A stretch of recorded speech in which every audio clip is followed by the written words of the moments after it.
Now we're going to talk about personal radiation detectors, or PRDs, sometimes called electronic dosimeters. These are often issued to you in the hospital or community reception center to monitor your personal dose and/or dose within an area of a group of workers. So there are many different types of these devices. I've got a couple here. It's important that you know how your specific device works, but we're going to walk through some of the function that all of them have using this device here. So we're going to remove it from its case, and sometimes they will come with cases. So if you're issued this for you personally, you can put it on your belt, put it in your PPE somewhere, and you can use it for yourself. If it's being used to monitor an area, you'll want to select an area in the general vicinity to record the dose and place that there to be monitored.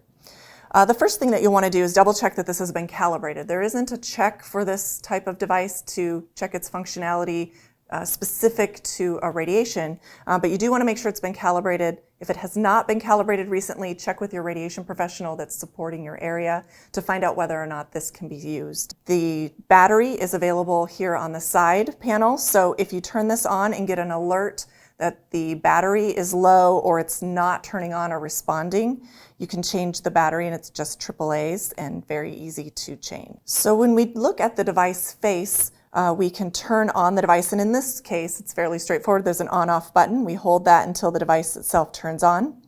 So when you turn on the device, it defaults to a dose rate, which tells us how much radiation is occurring in the environment in the area and how quickly dose might accumulate for the workers in that area. So what we will see is a unit with a /HR. That is the rate. Now, if we want to see how much dose is actually accumulated, we're going to push the dose button, and that's going to show us how much dose this piece of equipment has accumulated. And because there's background radiation everywhere, this unit has been accumulating dose just naturally. So before every shift, we need to make sure that we push the dose and the clear button, and again, each device has a little bit of a different option for that, until it resets to 0. Now we've reset this device for the beginning of the shift, and we will know that whatever accumulation of radiation is on this device at the end of the shift will be what was from that area and not from what had occurred before that shift. After a few seconds of hitting the dose button, you'll see that it defaults itself back to the dose rate. And so periodically you'll get a call from someone who's monitoring your area dosimetry, and they'll ask you to report these values.